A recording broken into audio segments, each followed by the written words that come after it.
of them being the status of some Ghanaian students in the UK on scholarship.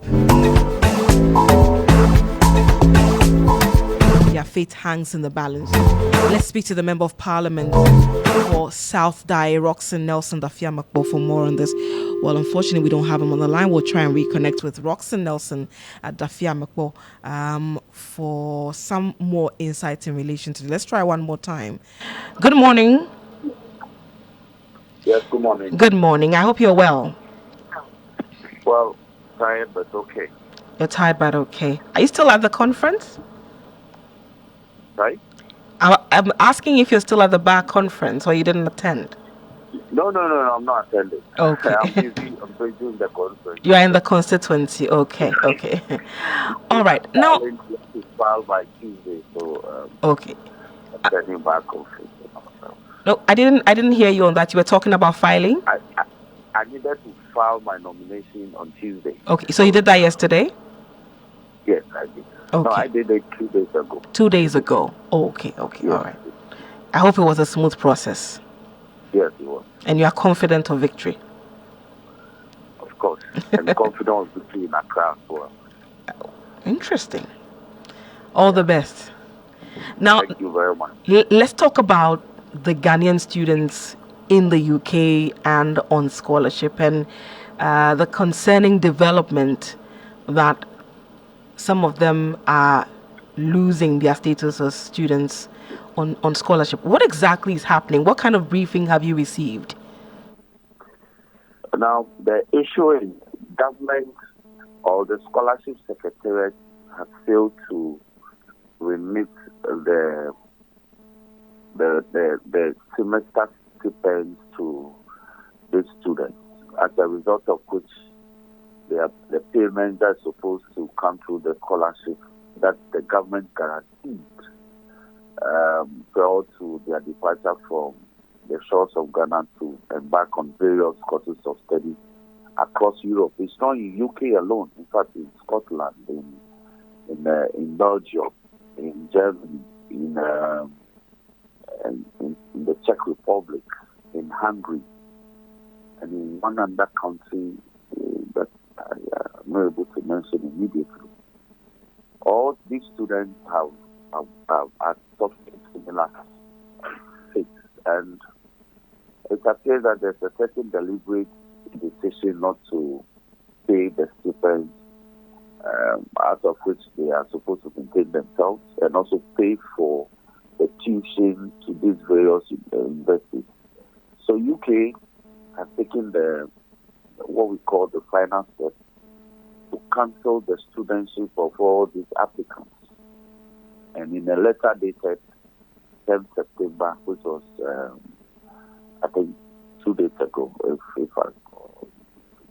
today's date will be 12th. Today is 11th. 11th. So in a letter dated yesterday, because two of my constituents who happen to be among the students, one sent me his letter. He got the letter yesterday. So if you realize, the one I tweeted, I had to blot out his name. Mm-hmm. I had to blot out his name before I tweeted it. His studentship has been cancelled, and it's been given up to the 9th of November to depart the shores of the United Kingdom. And indeed, if it's been told in the letter that if it's reminded to continue or to be reinstated on his studentship, and he has to put in a new application, because the decision is not even appealable to the Home Office. Yes. Or to the administrative body. I mean, these are very clearly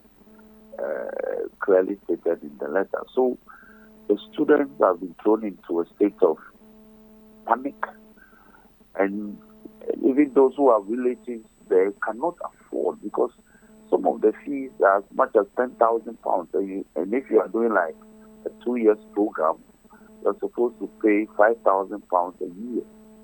And that £5,000, persons who work in the UK can't conjure this. That's how terrible it is. And yet, these were people that the government guaranteed, to if you say you are awarding somebody a scholarship to go and study, your letter to the institution is a form of a guarantee that you have guaranteed to that university or the tertiary institution that as a government you will pay the tuition fee attendant upon the cost of study, as well as the maintenance of the student. All this forms part of the scholarship package. So we have, in essence, of over 500 students whose postgraduate studies have been thrown into jeopardy.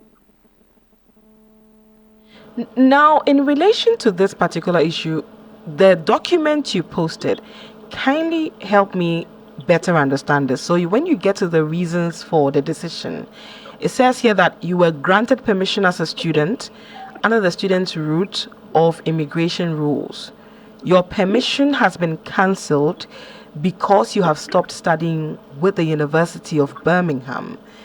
On 22nd July 2024, your sponsor notified the Home Office that they had withdrawn their sponsorship as you have stopped studying with them due to financial debt. Now, because of the difficulties they had, some were doing night duties to, as it were, survive according to the study institution. So he missed lessons a couple of times because the stipend was not coming and the tuition too wasn't coming. But the university thought that the tuition would be paid within a certain stipulated time.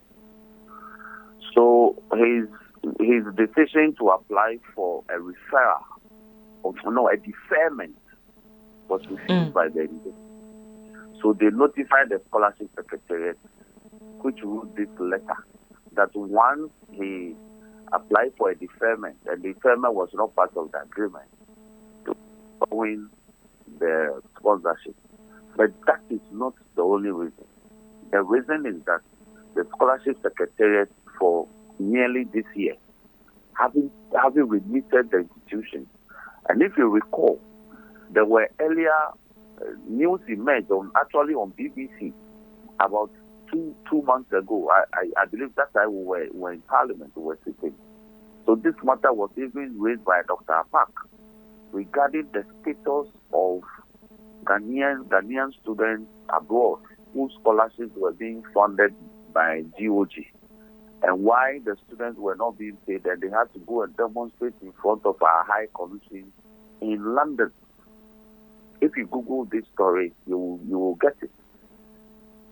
So it is not really about the withdrawal of his student of his sponsorship, which gravitated or precipitated the university in declining or terminating his studentship with them. It's about the non-payment tuition and maintenance. So you say that there is a direct link, that because the stipends were not being released, the student was forced to do other jobs in order to raise funds to cater for himself and his school.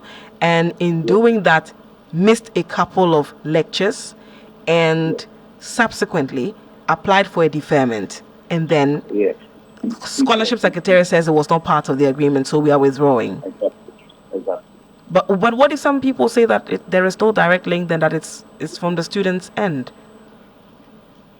So why do we have over 300 Ghanaian students in a similar situation? Why do we have over 300 Ghanaian students complaining, not in the UK alone, but in Germany, in Belgium, in France?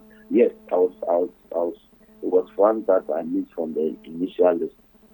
In France, in Belgium, in Germany, in Czech Republic, and in Hungary. Why? Now, this is not the first time this issue is coming up. Has Parliament ever, in recent past, when these issues started popping up from time to time, has Parliament tried to get any form of answers from the Scholarship Secretariat as to why this seems to be happening more frequently than usual? Yes, interestingly, Parliament exercises oversight through questions, statements, and other means inviting ministers to come answer. The Scholarship Secretariat is not an agency under the Ministry of Education, nor the Ghana Education Service. It is cited under the Office of the President since 1963, when it was created by Dr. Kwame Nkrumah during the First Republic, and it's remained there since. So if you want to inquire into any matter, you have to do so through a Minister of State at the Office of the President.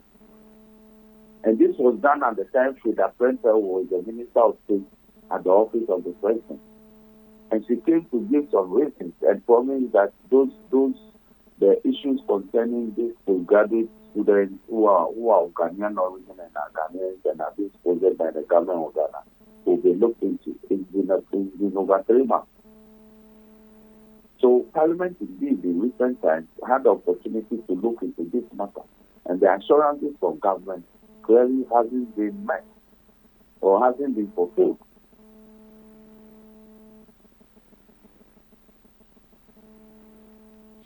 And what will be the lasting solution to this matter that keeps recurring?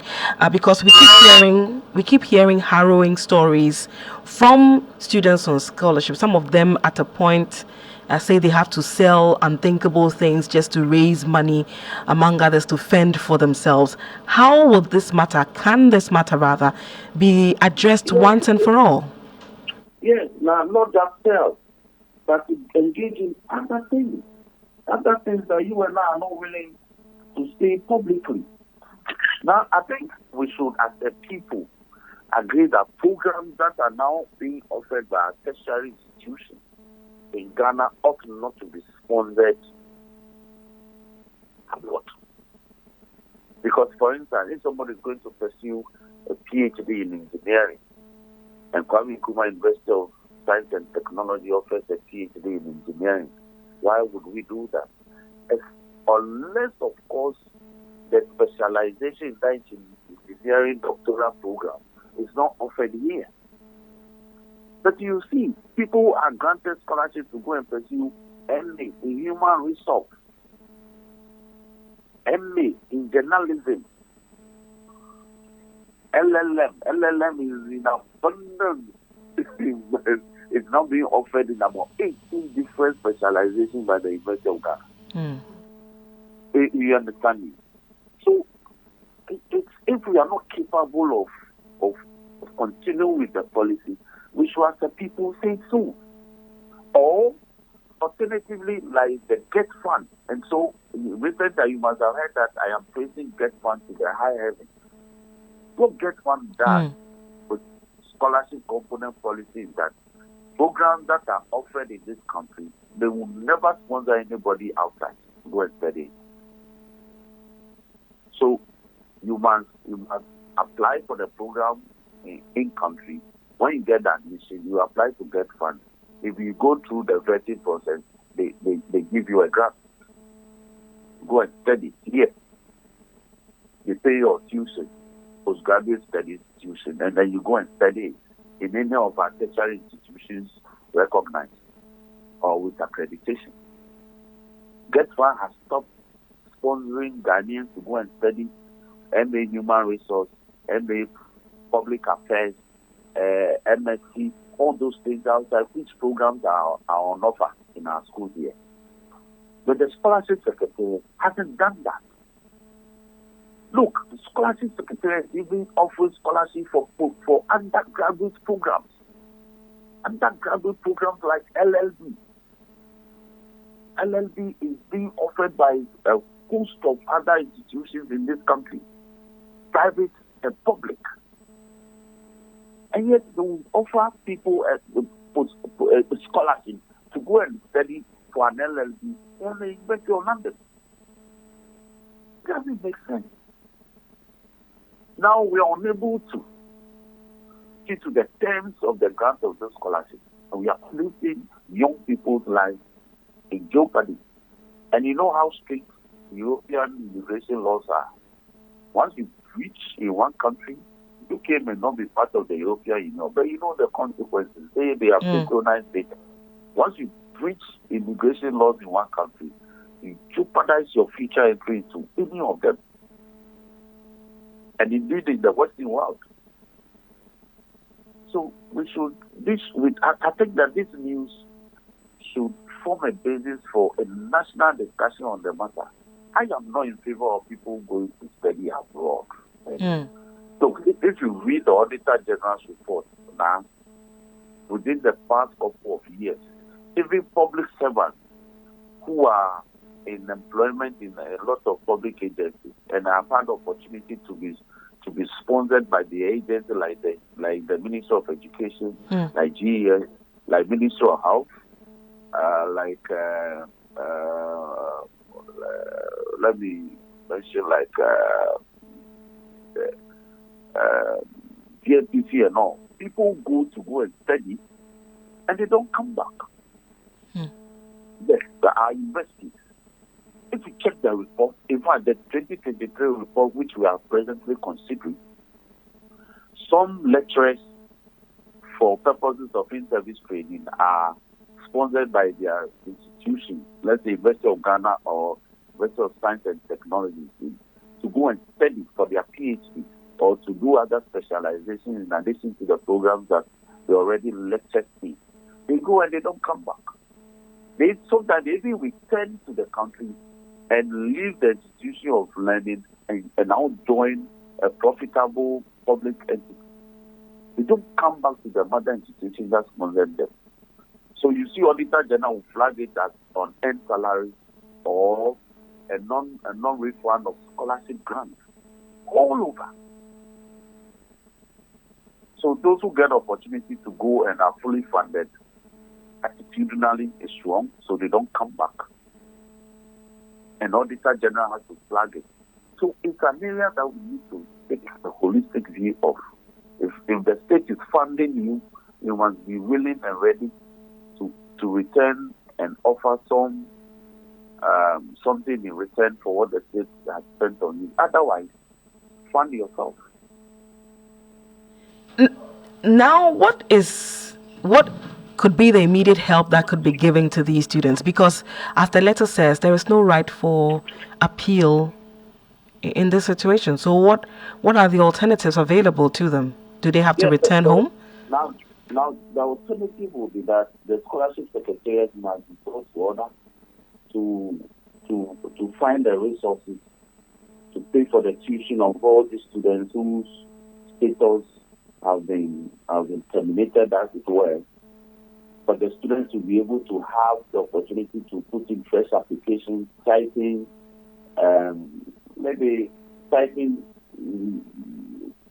reasons beyond their control as the basis. Because if we don't do that, then future beneficiaries will also be affected. Then the policy must as well be cancelled as a nation. We must as well cancel that policy. That is the only alternative available now. Because I can tell you for a fact that lots of the parents of these people do not have the financial wherewithal to step in and pay for this money. These monies are huge.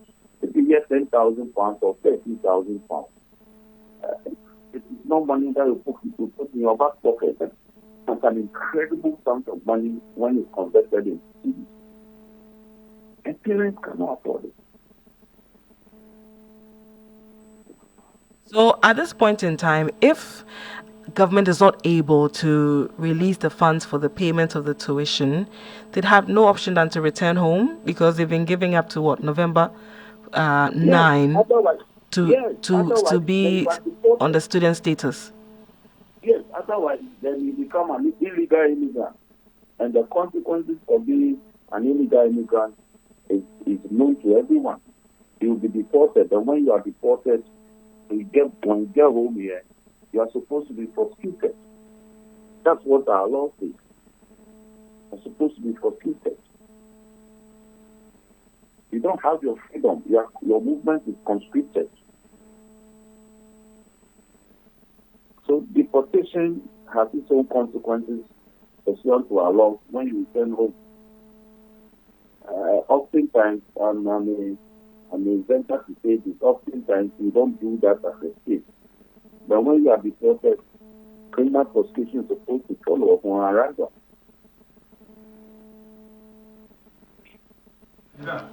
All right. Thank you very much, Honorable, for making time to speak to us. We're grateful. It's my pleasure. You had to speak to the Member of Parliament for South Dai, Roxanne Nelson Dafiamepo, sharing his thoughts as well as, bringing some insights in relation to these students who are on scholarship and the challenges they are going through. And for those in the UK, at the moment, they have up to November 9 until when their statuses as students will be revoked. This is still the Morning Star here on Star 103.5 FM. We'll get more perspectives in relation to this. We'll be speaking to Professor Jonathan Fletcher on this particular matter.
Phone line and speak to Professor Jonathan Fletcher. He's a dean of the School of Education Leadership at the University of Ghana. Thank you so much, Prof, for joining us here on the Morning Star. Yeah, thank you very much. Yeah, I hope you're well. Yeah, I'm right. Thank you. I am well. Thank you for asking. Right.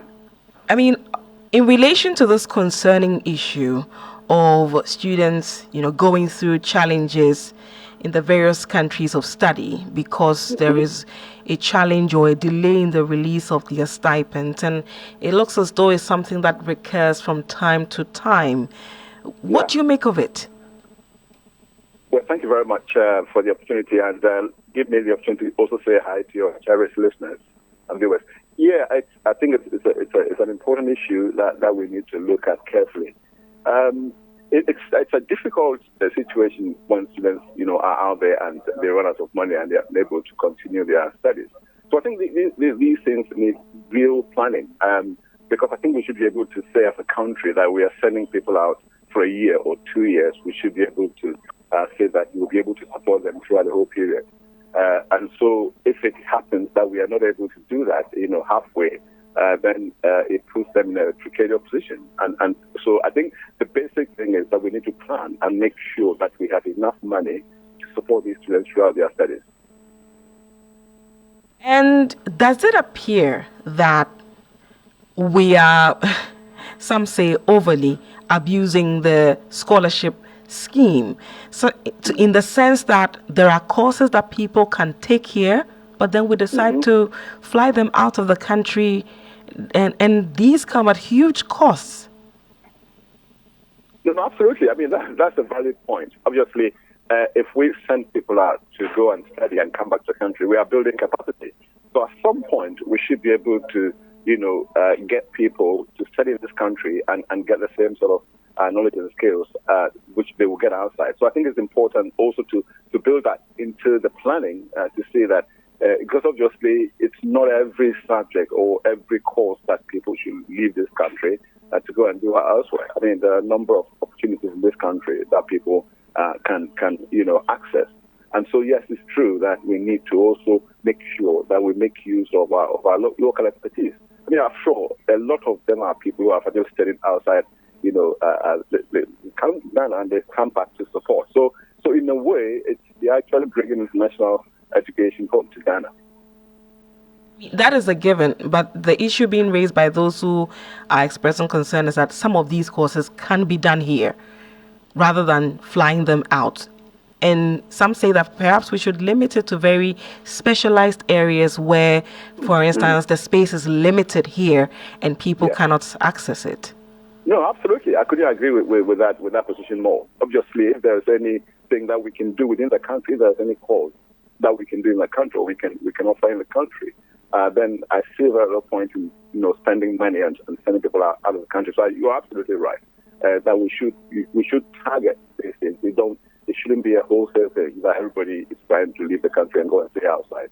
Obviously, there are some courses, as you're saying, or programs that we cannot fully run in this country. If that is the case, and of course there's a reason for sending people out. But otherwise, I think we have come to a stage where we can do a lot of things within the country. But why does it seem so difficult for the government to find the money for these people? Well, it's money, isn't it? But it's difficult. We are not a rich country, so definitely we are not.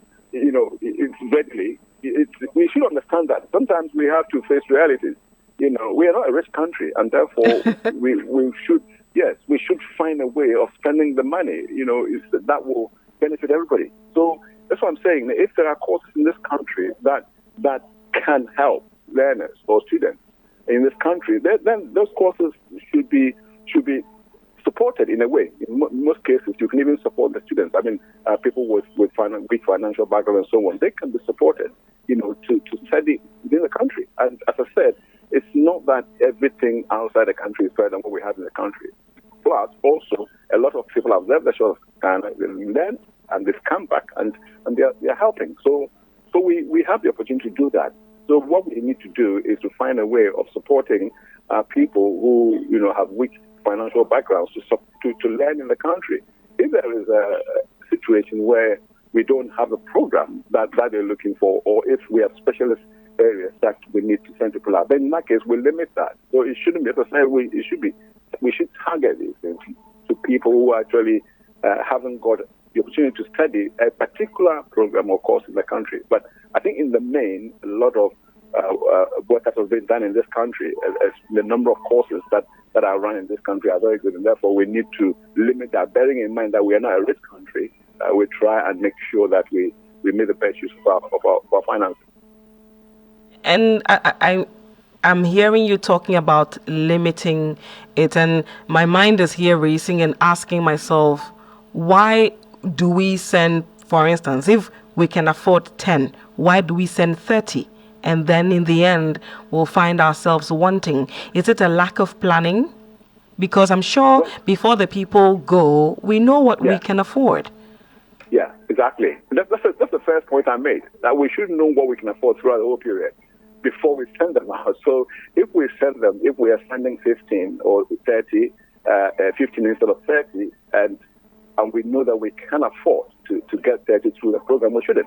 So again, it comes back to planning. We need to plan. It's not like, they go there and say, well, we let them go and then we'll find the money later. That's not a good idea. We should make sure that we have enough money that will cover the expenses of all the people outside there. Okay, once we send them there, then we've got to support them. So I think it's planning, basically. We need to plan very well. And, I'm looking at the notice or the letters that have been sent to the students. Many have said this is quite high-handed. Is it that tough in the UK? I didn't get that question, please. I'm saying that looking at the letters that were sent to them, there's no right for appeal, nothing. And others have said that this is quite harsh. And I'm asking, is it that tough in the UK? Well, I cannot comment on that. Obviously, every country's got their own rules, so I Absolutely. cannot comment on that. Seriously, yeah.